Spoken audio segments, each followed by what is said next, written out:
Success of fat loss is measured in years, not weeks or months. So it has to be something you love. Welcome to Discovering Nutrition with Cronometer. I'm your host and community marketing manager, Elisa, and today I am overjoyed to sit down with very special guest, Barbie Boules. Barbie is a registered dietitian, certified health coach, and meditation teacher with over 20 years experience, specializing in the unique needs of women over 40. In her practice, she works as a private coach, community educator, passionate speaker, popular corporate wellness programmer, and respected dietetic intern preceptor. She's had the privilege of guiding thousands of women around the country on their journey to better health and creating vibrant corporate wellness programs for over 100 companies around the world. Barbie takes evidence-based, whole-person approach, emphasizing nourishing foods, quality sleep, daily movement, and developing solid stress skills. She's passionate about a mindful approach to healthy aging, prioritizing cognitive and cardiometabolic fitness, and Alzheimer's disease prevention. In this episode, we sit down with Barbie to discuss many aspects of women's health, weight loss, menopause, and ultimately what is actually the best diet for you. As always, this podcast is for general purposes only and does not constitute the practice of medicine, nursing, or other professional healthcare services, including getting medical advice. The use of information from this podcast is at the user's own risk and is not to be substituted for professional medical advice, diagnosis, or treatment.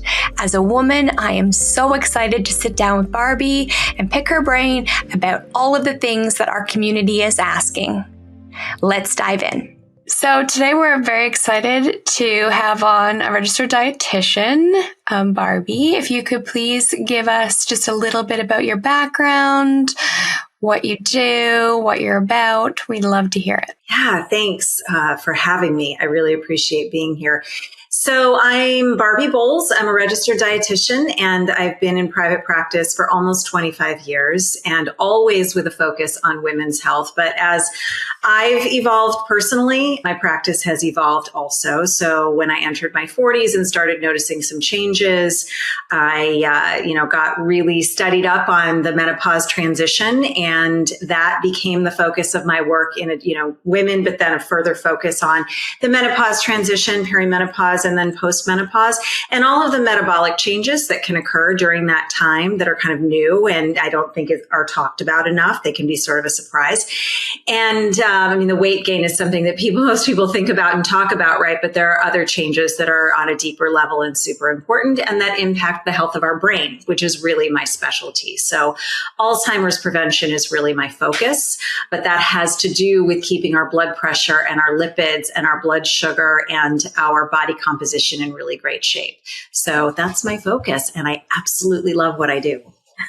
That is amazing. I admittedly do not know a lot about menopause, so I'm hoping that you can educate me. Maybe I can pick up some steps that when I'm there will ease that transition for me. And I'm happy that this is being talked about now because I feel like I'm very well immersed in the nutrition and health space just because of my job.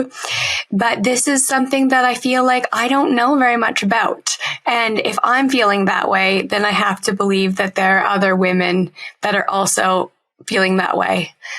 I also think there's a component about it's the future. So why worry about something that isn't here yet? And I think that we're learning just in health and medicine in general, that's not the way to go about it. There's a prevention piece we can be doing. So I would love to talk to you, just dive in about the different phases when it comes to different life stages.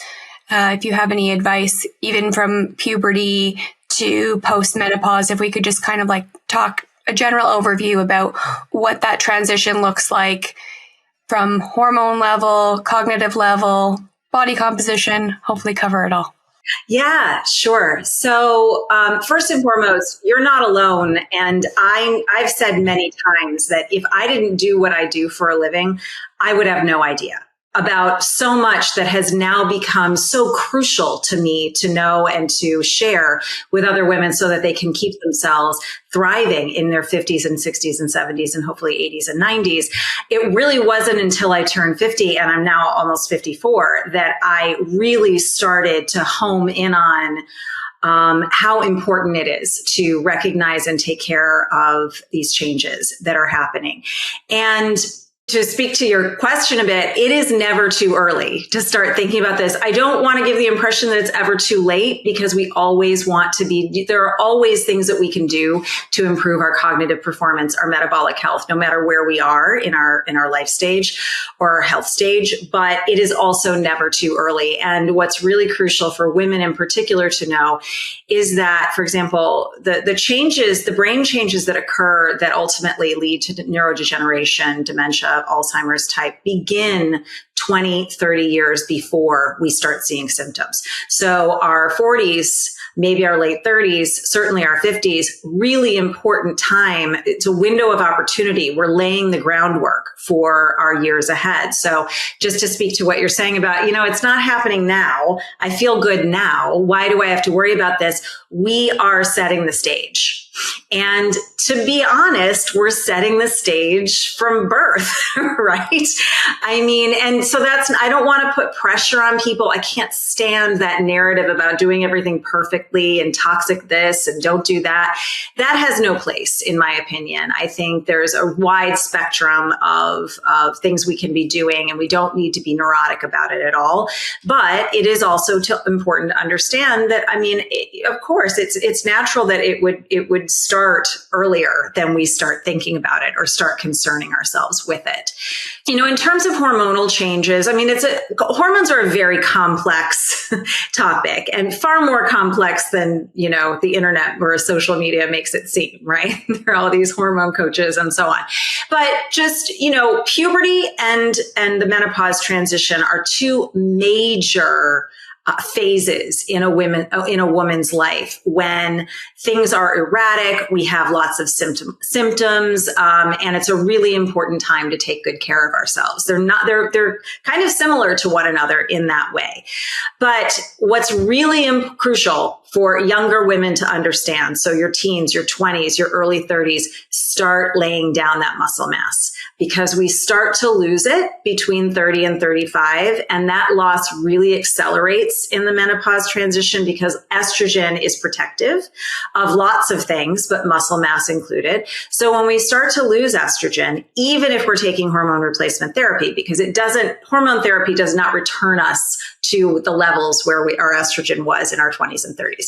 So if we can start pushing back against that loss of muscle mass, the earlier the better. So getting enough protein and starting up your strength training in your 20s and 30s is really going to benefit your body composition and your metabolic health and the health of your brain long term. So would be my advice to younger women, for sure. Get after it. I love that. I feel like one of the things that I've noticed, and obviously as a registered dietitian, you probably have too, is just the emphasis on body composition and how women are supposed to look.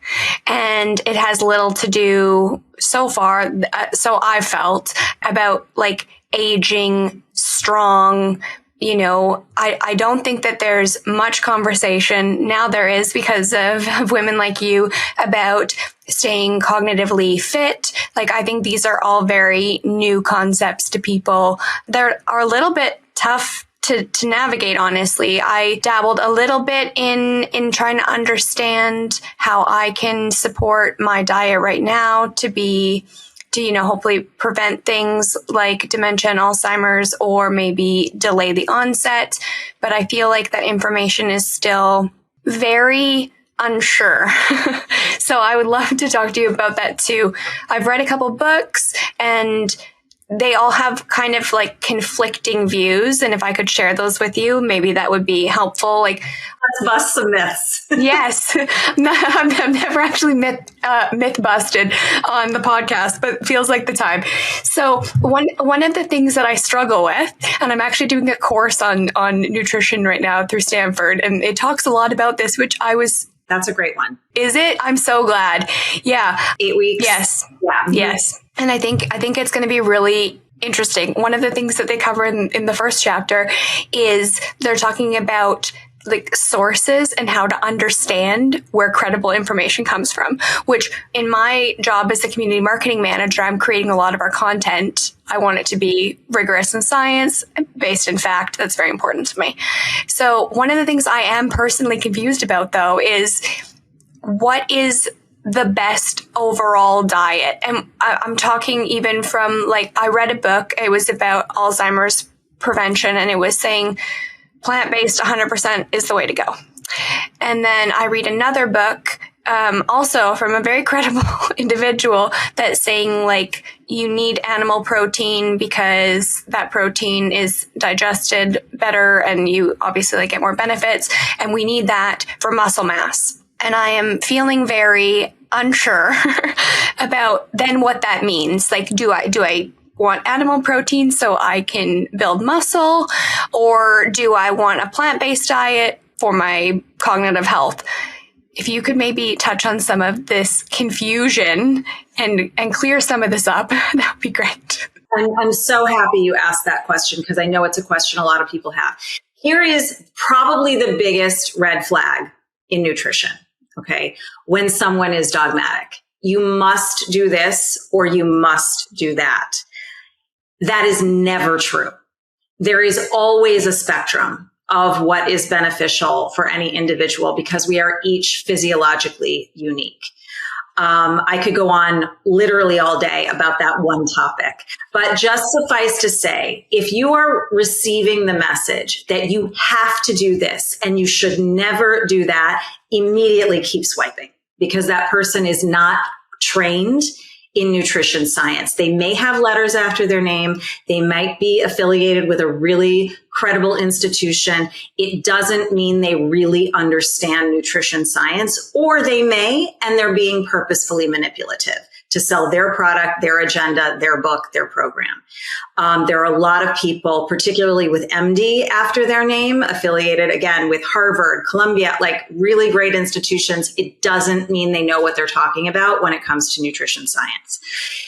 Someone who really understands nutrition science will always present the nuance and will always say, in this circumstance, this might be the best choice for you. Or less of this might be beneficial because of issues that you're dealing with, and so on. It will always be tailored to your needs. So that is probably the primary thing to understand. And then, of course, like offline or whatever, I can give you lots of resources that are, and maybe you can put them in the notes. So that's where I would start. A plant-forward diet is certainly very beneficial. The polyphenols, the fiber. If you're getting a lot of plants, there's a good chance that you're, primarily consuming a diet low in saturated fat. These are all good things for brain health, metabolic health. There are a lot of good approaches to good metabolic health and good brain health and good body composition. What they have in common is these things: low in saturated fat, low in added sugar. So this does not include fruit, high in polyphenols, and high in fiber. And affordable, accessible, something you can do on a regular basis that isn't driving you crazy, that isn't making you feel stressed. Your diet, your approach to nutrition should not feel stressful. If it does, it's antithetical to good health. So it's really important that it's something you actually enjoy, and that's going to look different for every person. Now, to be a little bit more specific and hopefully helpful, there is research. It is called the MIND diet, MIND. So Mediterranean-Interventions for Neurodegenerative Delay. That is a combination of the Mediterranean approach to eating, which has lots of great research behind it in terms of reducing risk of metabolic disease. And it combines it with the DASH diet, DASH, dietary approaches to stop hypertension. Both diets or dietary approaches, again, have a lot of good research behind them. In 2015, published the MIND diet research. And essentially, it's a combination of these two philosophies to highlight foods that were demonstrated to be extremely beneficial in the prevention of Alzheimer's disease. people who most closely adhered to this dietary pattern, the MIND dietary pattern, over 4.5 years had a 53% reduced risk of Alzheimer's disease, which is really impressive. And even those who didn't adhere super, super strongly also had a reduced risk. Some really important highlights: leafy greens, really important fatty fish, berries, olive oil, all the things you've already heard are good for you. You know, I mean, this is something that, again, I really want to get across. The low hanging fruit in nutrition is where it's at. Like, all the things you've already heard are really good for you. If we're just consistent about these things and we don't allow ourselves to get distracted by, you have to be 100% plant-based, or this is toxic, or you have to be carnivore or keto, whatever. If we don't allow ourselves to get distracted and we just home in on what we've heard for years and years and years, we would be so much better off. And I've got a couple books I can recommend that really highlight the MIND diet really, really beautifully. I would love that. I'm constantly reading and trying to learn as much as I can. One of the things that I love that you said that I think is completely underappreciated, and hearing the advice from an RD is just so lovely, is just you have to love your diet. Because I feel like, and I've tried everything. I have tried every diet under the sun at some point, maybe in my early 20s, late teens. I've done it all. And I don't think that I ever was like, are you liking what you're eating? It was just like, you want to lose 10 pounds. You see this thing online, this person lost 10 pounds very quickly. And you're like, oh, what did they do?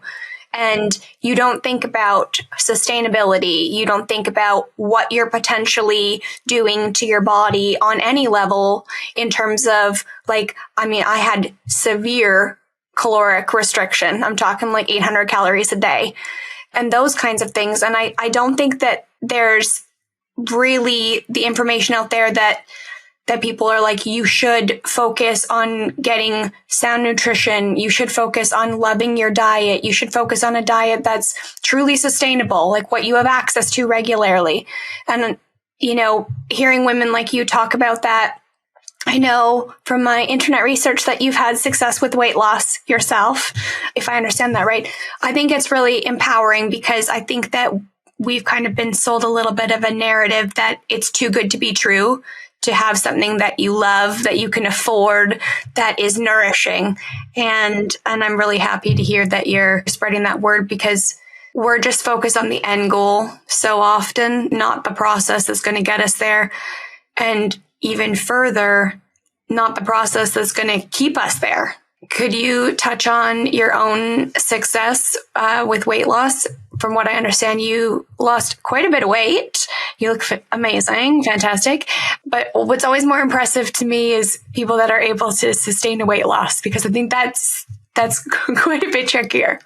Right. And again, thank you for bringing that up. If women take nothing away from the weight loss aspect of what I talk about, or the fat loss and muscle gain aspect of what I talk about, what I want them to understand is that you can be of ideal weight or normal weight, or however we want to label it, and be profoundly metabolically unhealthy. So, you know, your size and the number on the scale don't have a whole lot to do with, you know, your long-term health and where you're going to be in 10 or 15 years when you still want to be thriving and doing all the things. So we want to be sure that in our efforts to fat loss, especially if that is going to benefit our metabolic health, that we're also preserving muscle mass. We are eating in a pattern that is going to be beneficial for our lipids and our blood sugar and our blood pressure. So that is a little bit of a different approach than just fat loss, because all you need for weight loss is a reduction in calories. That's all you need. I mean, there are a lot of people making things super complicated out there. If all that's important to you is to lose weight, which might include muscle and fluid as well, all you need is a calorie restriction that you can sustain. If you actually want to promote your health while you're losing fat, there are other considerations.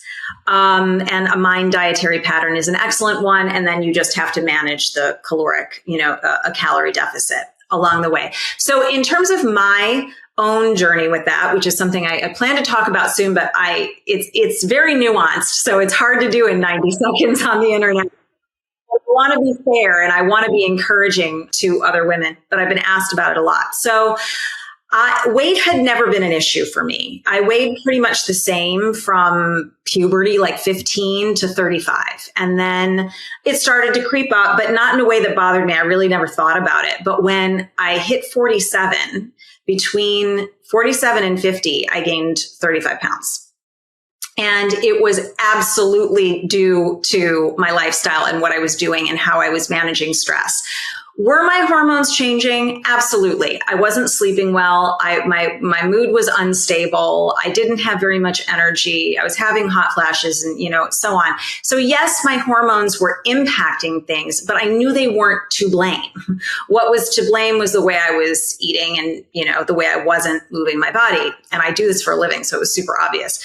So I knew that what I needed to do was, first of all, be self-compassionate. Like, understand that this was a phase in my life. I'm not going to beat myself up about it. My choices during these 3 years made sense to me. They weren't ideal, but they made sense at the time. So now at a certain point, I decided enough of this. I got to change something. So I knew what I needed was a sustainable calorie deficit. Because if it's just a crash diet to, 6 weeks to your summer body or whatever, I knew that in a year I'd be right back where I started. So I knew I needed to take my time, get to relearn about what my needs were, because they were going to be different than they were 5 years prior or so. So I spent a few months experimenting with what a healthy calorie deficit looked like that kept me happy. I made about 5 to 10 meals and that I really loved and just had them on repeat because I knew the caloric content. I started exercising. I started strength training for the first time. And I have to say, starting to strength train at 50 was a little intimidating. It absolutely changed my body, my life, my mental health, everything. I cannot speak about it enough. It is so important, not just for fat loss, if that's a goal, but also for your metabolic health and just how you feel in your skin. So many of the women come to me and say, I just don't feel like myself anymore. And so much of that, it's life, but it's also muscle mass, because we're not carrying ourselves the same because of that decline in muscle mass. So that was really it. It only took about 8 months because but see, I have a lot of privilege in this area too. First of all, it's what I do for a living. So I have a lot of knowledge. I have access to food that I really like. I love to cook. I'm fortunate. I like foods that are high in volume and nutrient density and lowish in calories. So it's like, and I will outline all of this at some point, but I know that it was easier for me than it is for some people. But at the end of the day, it was about creating a calorie deficit that I was in love with, that I was going to be able to do for the rest of my life, because that's what's required. If something, I've had a lot of clients over the years, I'm not going to name diets, but like X diet worked for me. Well, but no, it didn't, because here we are. Like you alluded to, success of fat loss is measured in years, not weeks or months. So it has to be something you love. Did that explain sort of? Absolutely. Yeah. And I don't think you're giving yourself enough credit, because even though you obviously do have the tools, it still takes work. It's not easy. One of the things that I think that you highlighted that I really want to emphasize is that it's a process. I think a lot of people look at it, and we've been, again, sold that, like, if you go even still today to the grocery store and you're checking out, there will be headlines that say summer body in a month. And that's just not sustainable. And one of the things that I see, getting to speak with so many of our community members, is a lot of women are really confused about how many calories they should actually be getting. And we at Cronometer, we don't actually give health advice, because we're a nutrition tracker. We're not, giving people health advice. But one of the things that I see is just the confusion, like there's some women that are like setting weight loss goals of 2 pounds a week, which is actually pretty extreme. And when I say that to them, because I'm like, oh, that's, maybe a little bit more of an aggressive weight loss. And they're like, 2 pounds a week is nothing. And then I actually like go in a little bit, and I'm like, that's 1,000, on average, 1,000 calorie deficit every single day for a week you would need to achieve that, because there's 3,500 calories you need as a deficit to lose a pound. You're getting to lose 2 pounds. And then when I say, like maybe set something less aggressive, it doesn't feel enough. It doesn't feel like they're going to get there as soon as they want to be there. And I think that's really tough to kind of reverse this message about quick weight loss. So if you could touch on maybe how you help women determine what a good caloric deficit is, and then how you're also supporting women in kind of understanding this is a process. I think our listeners would be so empowered by that message. Oh, hopefully so. So first, there are a couple different things I do. I did with myself. I do with my clients. First and foremost, I don't care if you have 5 or 50 pounds to lose. I say we're going to give this a year. This is not something that's going to happen in a matter of weeks or even months. Think a year. It may happen way sooner. It may take a little longer, but let's develop the mindset that this is a long-term strategy that we need to develop habits around that are going to be sustainable. So first and foremost, we set the expectation that this is a much longer timeline than what people are used to.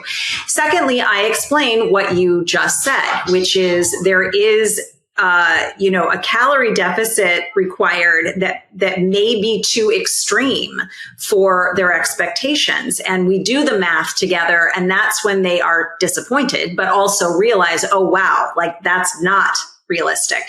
And, I have a post on this. There is this expectation, that significant fat loss is going to matter of weeks or months. What we don't remember is that it took years to accumulate that fat. So, and it's a lot easier to accumulate fat than it is to lose it. So we have to relearn this very basic information of human biology, which is that fat loss that is going to be sustainable, that is not going to decrease your muscle mass, that is going to keep you metabolically healthy, takes time. So what I generally do with my clients is I say, let's track. Assuming a woman does not have a history of eating disorder or it's going to trigger disordered behavior or thinking. If she's amenable, I recommend tracking, and I love your app for that. I especially love it because it shows micronutrients, which is important in my work because I want to help. I'm very, very conservative about nutrition supplements, and I really only want to recommend something if I see gaps. So I love it for that.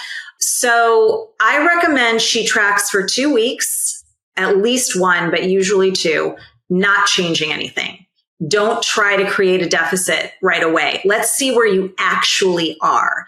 Let's be really super honest and diligent and accurate, because otherwise it loses its value completely and there's no point in it.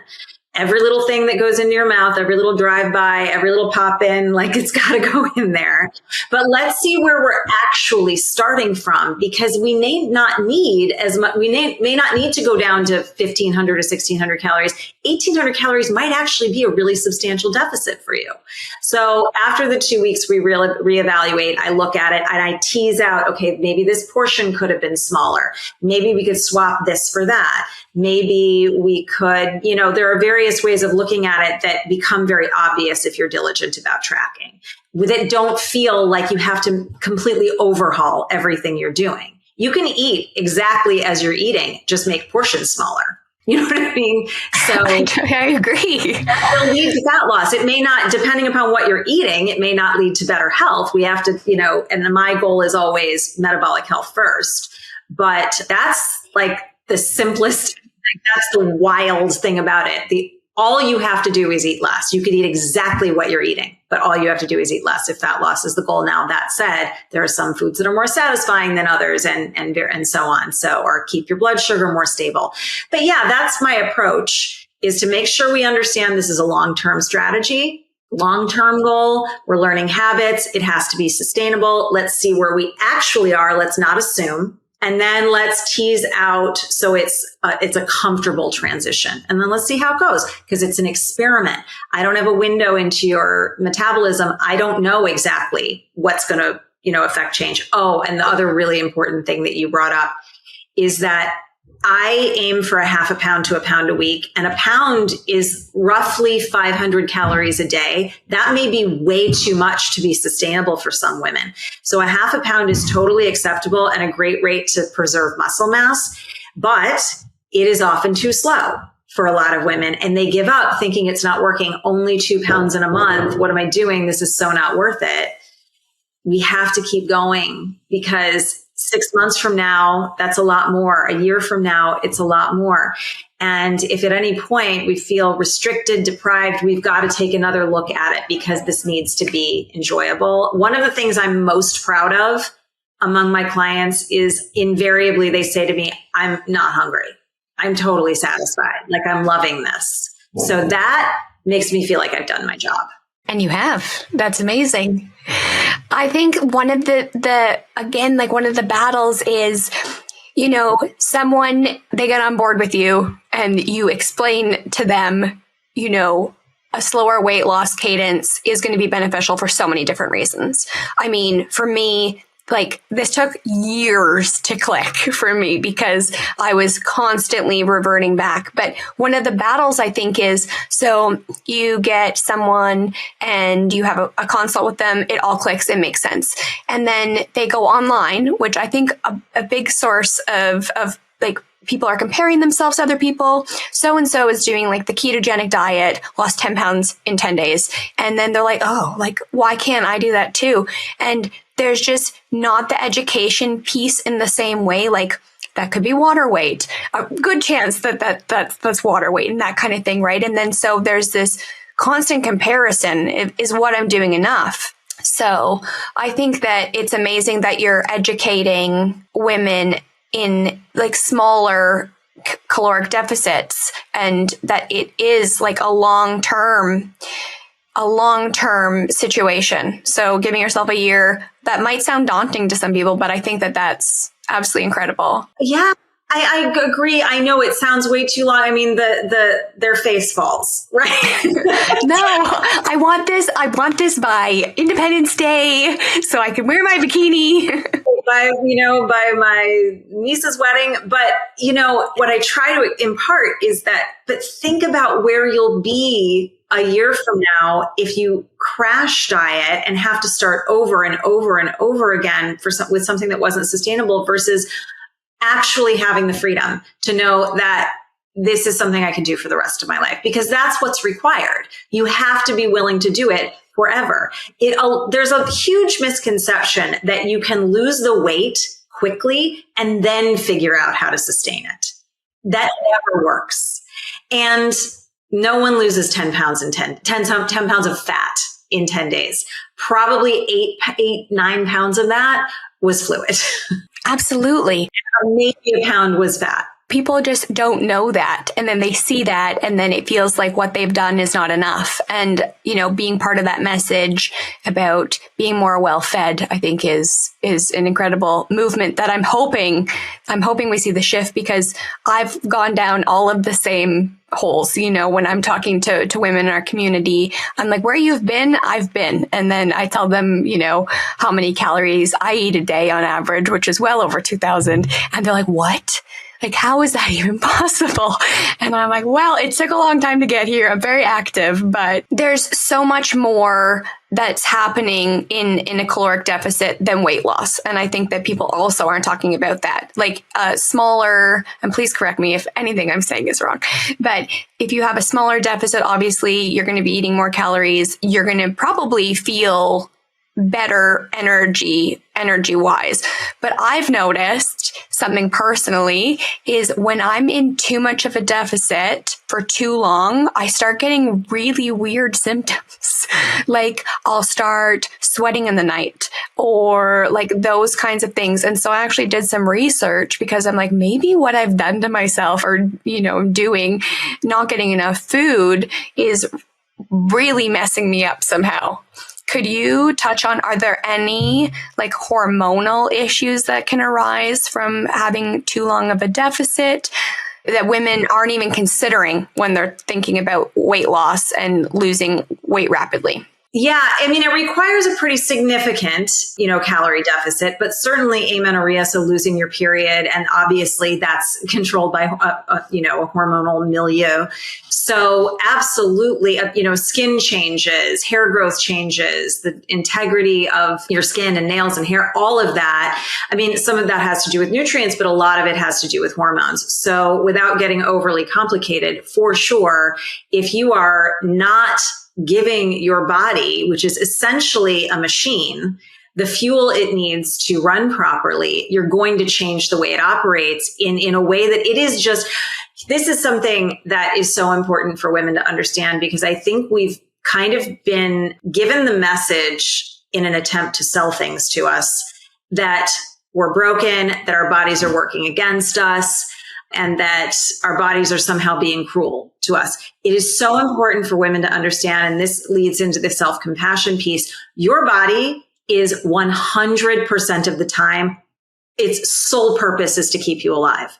So all of the little changes it's making, all of the weird little symptoms you're having, all the things you don't like, that's your body's way of trying to keep you in good shape. It's working with what you're giving it. So if you're not giving it the proper nutrients, it's going to do weird things to try to keep you, to keep you running. And so it's really important to not mistake thinness or being smaller with good health. That's starting to change. It's just now starting to change, I feel. Certainly when I was growing up in the 70s and 80s, it was all about being as thin as you possibly could. That was the only health goal for women. Nothing else mattered. Your heart health, your brain health, nobody cared. It was all about being as small as you could possibly be.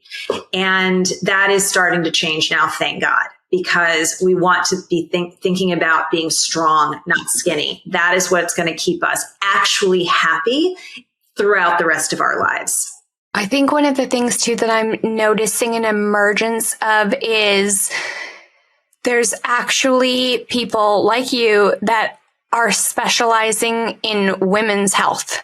And I think a lot of the time, even doing this course through Stanford, one of the limitations I've noticed so far is that a lot of the recommendations that are made for nutrients on a daily basis, it doesn't really specify. Like there's some, cases where it's like fiber, for example, women need a little bit less than men, but for the most part, it's not like women need this, men need this. It's just like a general overview. And I'm thinking to myself as I'm doing, like reading this and doing the assignments and stuff, I'm like, there's not really been a lot of emphasis on women's health in particular and women's nutrition in particular and how that can differ. Can you highlight a couple of the key things that really set women's nutrition and health apart from men's health? Yeah. So, and that is actually exactly why I decided to really focus on women, because when I was in school, and this is like 25 years ago, that was one of the things that stood out to me, that there wasn't in nutrition, there was not much of a distinction between what was recommended for men and women, with the exception of pregnancy and lactation. There are certainly and always have been some micronutrient differences. Generally, women need less of certain things than men, with the exception of during pregnancy and so on. But in terms of the differences, there are probably differences that are yet to be discovered. And hopefully now that women's research or sex specific research is getting more funding, a lot of this will start to be elucidated over the next 5 years, 10 years, hopefully. And a lot of money is going into menopause research now. So that's also really positive. But, from my current knowledge, up until, with the exception of conditions like PCOS, and for example, up until the menopause transition, when we start to lose estrogen, in the menopause transition, estrogen is extremely erratic, which is why we have a lot of the symptoms that we have. But then postmenopausally, it levels off and kind of is very low. When that happens, we lose a lot of protection in our metabolic health. estrogen plays a major role in brain health, blood pressure, blood sugar, lipid metabolism, and body composition. As we lose estrogen, we start to accumulate belly fat where we didn't have it before. And a lot of that is going to be visceral fat. Highly inflammatory type of fat can quadruple in the menopause transition. So up until that point, there isn't a lot that I would highlight as being super different, but women just need to prioritize that. Getting enough protein and strength training is what I would say. When we start going through this transition, we really have to double down on things like low saturated fat, more fiber, getting enough vitamin D, getting enough B12, folate, and B6 in particular, but like a broad spectrum B complex is a good idea usually. Omega-3s, EPA and DHA, check. I always recommend that a woman, especially starting at 40, annually gets B12, vitamin D, and iron checked. You can also get your omega-3 levels checked, which I always think it's a good idea before you start supplementation. First of all, talk to your doctor because they know you and they know about any potential contraindications. But secondly, you don't want to over supplement things. And these 4 things that I just mentioned, B12, D, omega-3s, and iron, you can over supplement to toxic levels. So I think it's a good idea to just have these inexpensive blood tests once a year. But low saturated fat, lots of polyphenols, low in added sugar because insulin resistance can become an issue for us in the menopause transition, whereas it didn't happen before. Our LDL cholesterol can shoot up because of the loss of estrogen. So low saturated fat is really important. We don't want any women in the menopause transition eating a carnivore diet. I'm sorry, I don't want to offend anybody, but it's getting a lot of saturated fat in midlife is one of the worst things you can do for your metabolic health and your brain health. So I would say it's all the same stuff we want to be doing our whole lives. We just really need to take it seriously after 40. That's what I would say. I know absolutely nothing about hormones. This is an area where I am completely in the dark. And I think that it's just because I'm not there yet. But I want to know. And I feel like right now is the perfect time. So can you talk to me a little bit I've heard of hormone replacement therapy. I honestly don't really know what that is. I can deduce what it might be, but can you talk about when our estrogen starts to dip, are there things that we can do that are going to help us feel better? Is this a wild ride we all just have to strap in for? Can you tell me what I have to look forward to basically? And if there's a way I can, beyond, obviously, you've touched on the importance of those nutrients and strength training, but beyond that, are there interventions people can do that can mitigate some of the symptoms? Absolutely. So there are 2 books that I will let you know about that I think every woman, actually 4 books, I think every woman ideally would read in her 30s so that she can start making these changes, and I'll let you know what those are so you can put them in the notes. But in terms of hormone therapy, what is being replaced, and to be clear, hormone therapy is not given based on any lab work. You don't have to have your estrogen, progesterone, and testosterone levels, but you don't have to. Hormone therapy is given based on symptomology. So hot flashes, night sweats, vaginal dryness, or high risk for osteoporosis. Those are all current FDA approved indications for hormone therapy. Other things where there is potential, but we just don't have really clear enough research to say, yes, we absolutely want to recommend hormone therapy for these things is cardiovascular disease, type 2 diabetes, dementia, fatty liver. All of these things show real potential for risk reduction for hormone therapy. We're just not there yet in terms of being able to say, oh, yes, we should take hormone therapy for prevention of these illnesses. But so let's say you're a woman who's having hot flashes, vaginal dryness, uncomfortable, mood instability. What would be given is a replacement of estrogen and progesterone.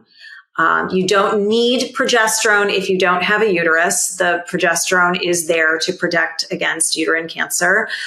So if you've had hysterectomy, you don't need progesterone, but a lot of women will take it. It may help with sleep. It may help with mood.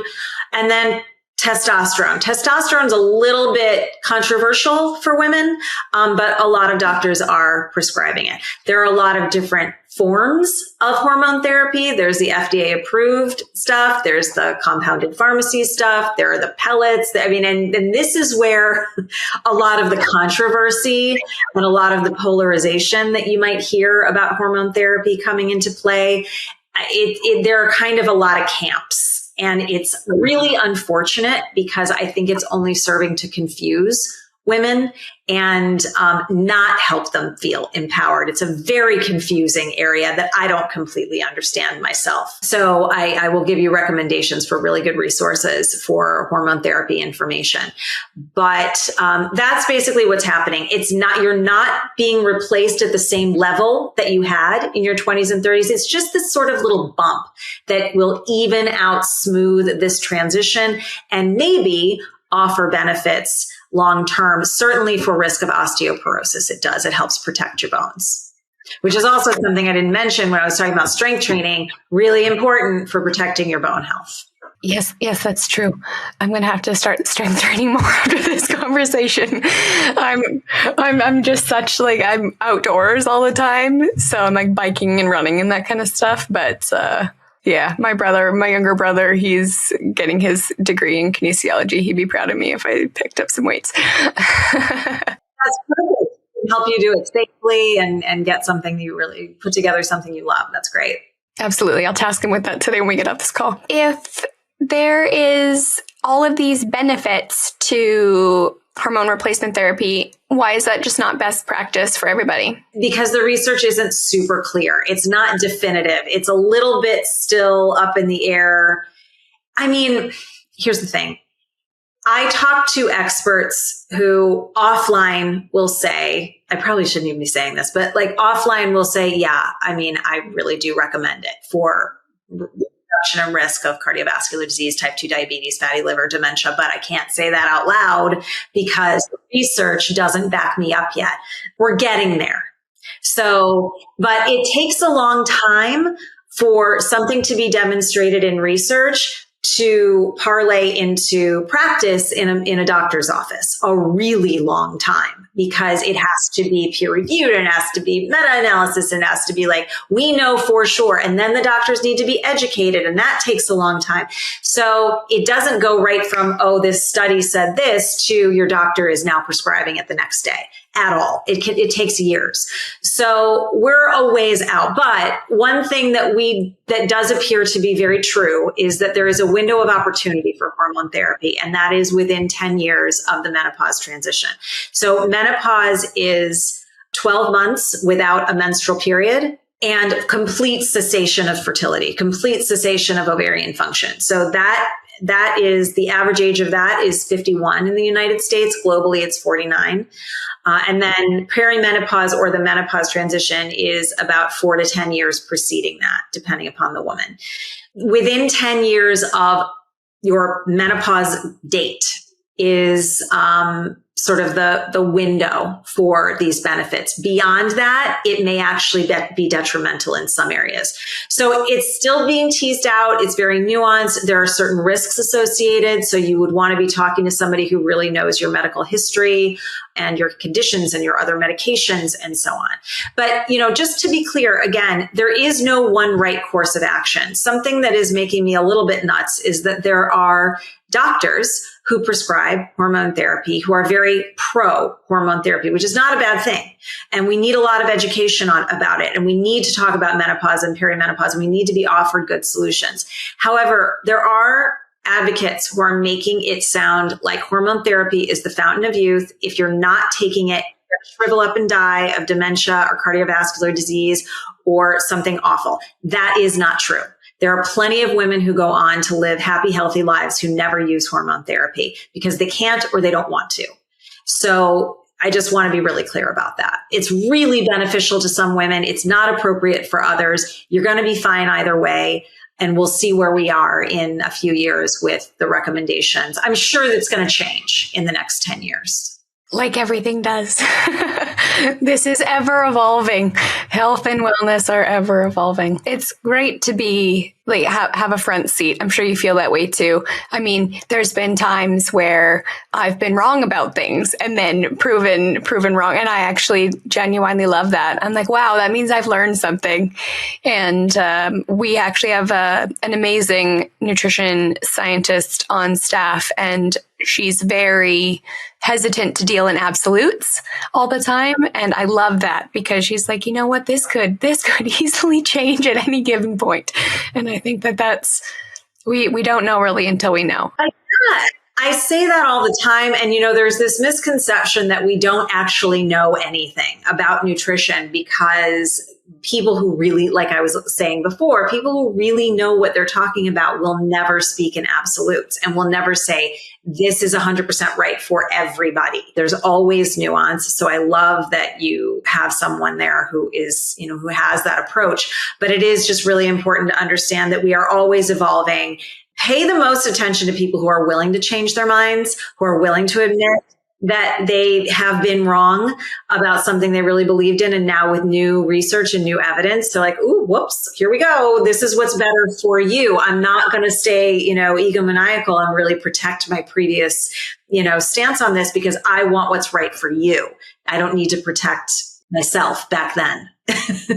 Well, and I think a lot of people, and again, just from being on social media for part of my role here at Cronometer, is a lot of people are tying themselves so tightly to a specific thing. There's, we have a lot of people with like usernames that even have like a specific diet in their bio and that kind of thing. And then they want to change something. And then they're like, I can't because I've been so adamant that this is the only way.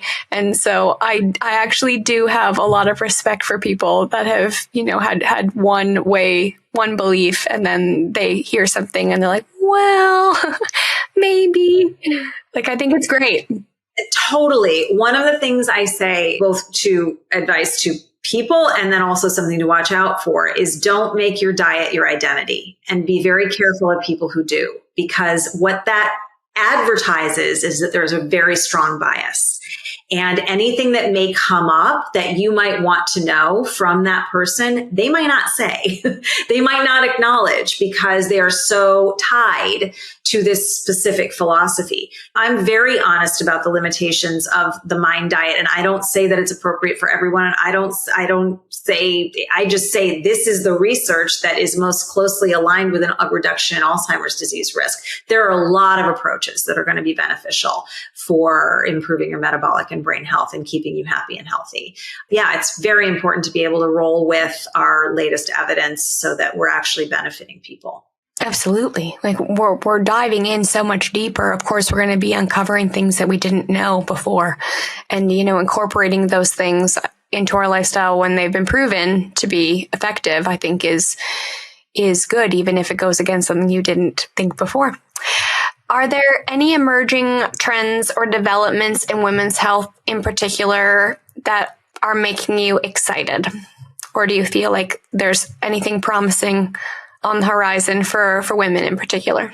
Well, I've talked about a little bit of it already. I'm very, very, very happy that perimenopause, menopause transition, menopause is we're talking about it now. And it may not have, I'm very in it. So it seems to me like everybody's talking about it. It may not be as mainstream as I think it is, but the New York Times and other outlets are really, picking up on it. And a lot of really amazing people are being interviewed, and we're getting the conversation going. This is so important. We've been so underserved in research, in availability of hormone therapy, in knowledge about the things that we can do to ease this transition. Because whether you choose hormone therapy or not, there is so much you can do to keep yourself happy and healthy and comfortable. There's a broad spectrum of, there are about 85 symptoms that can occur during the menopause transition. And they vary in intensity. There's a huge spectrum of what a woman will experience. Some women sail right through. Other women, quite literally, their function and their quality of life decreases dramatically to the point where they may want to leave their job or just really feel very dysfunctional. There's so much we can do to help women, make this transition more smooth to where I believe it's going, which is somewhere amazing. And honestly, the best time in your life. There's so much more freedom. You have so much more knowledge. You are so much more comfortable in your own skin. You give so many fewer F's. I mean, it's just, honestly, I would not trade 53 for 25 if you paid me. Well, maybe if you paid me a lot. But this is just to say it is an incredible time and full of possibility. I love hearing that because I actually was speaking with JJ Virgin. She's a personal trainer. She's amazing. I think she's in her 60s and she is so fit. And seeing her, I think, was really good for me. I'm in my 30s and I was just like, again, there's been this narrative on women in particular that age is bad, that you don't want to age, that, you're only important, special, beautiful if you're youthful. And I saw her and I was like, damn, I can be fit and healthy and strong for as long as I want, as long as I work for it, So hearing women like you say that as well, that you wouldn't go back to 25. I think that's so such a beautiful message that I think every woman needs to hear, because I think we are sold stay young forever. Right. Yeah, we absolutely are. And one thing I also see, and again, it might be the sort of circles that I run in, but I definitely, we have a long way to go, but I see the definition of beauty expanding at least a little bit. When I was growing up, the definition of beauty was extremely narrow, and certainly it still veers towards the unrealistic, but at least we are broadening what is considered appealing, beautiful, aspirational, and with more of an emphasis on health, what's going on the inside, your mindset, your outlook, and actually loving and enjoying your life as opposed to just what your appearance is. I agree. Actually, when we're making a lot of our content for Cronometer, we are very cognizant of the imagery that we use for women in particular. We want beauty to be seen and healthy to be seen in a very wide range of different body types, not just, super fit people. But when we're looking for imagery to use, and you're somebody working out, most of the time, the images that, pop up are just very, very, very fit people. And so we're having to dig a little bit deeper to find realistic bodies. I've taken up an hour of your time already. This has been amazing. I've really, really enjoyed having you. I think that this is going to be a TSN turning point for my life. So, yay. And don't let me forget to send you the resources that I'm talking about. Absolutely. So I do have 2 more questions for you really quick. One is I always ask our guests if they had one thing that they could get all of our listeners to action today that would make their health better. What would it be? Build muscle. Easy. Yes, 100%. It was right there. Every aspect of your health, your physical health, your mental health, your sleep, your everything. Just get after. And I'm not saying be a bodybuilder. I'm saying keep your muscle mass nice and healthy. Love that. The second question, and we'll wrap up, is where can people find you? If you have any social media handles, a website, or if somebody wanted to work with you, I don't know if you're taking on clients, if you can give us a rundown of where you are available on the online. Yes, the best place to find me is on Instagram. It's my only social media. It's amazing. Thank you. It's The Cognition Dietitian on Instagram, dietitian with a T, not a C. And then I do have a website. It's barbieboules.com. I actually am not taking new clients. I've just pressed pause on my one-on-one. Actually, today is the last of my one-on-ones. I'm going to spend the rest of the year working on a new project that I'm hopefully I will introduce in the new year in 2025. That will be super accessible and, just continue to provide the information that I have been for quite a while now, but just in a much more accessible way to women. Wow. I feel like I learned so much in this episode. I learned so many things that I'm going to take to my own life, and hopefully I'll live better, longer, happier. If you loved this episode, I encourage you to subscribe to future episodes of the podcast or send it to someone else in your own fitness community that could benefit from this knowledge. Can't wait to see you next time.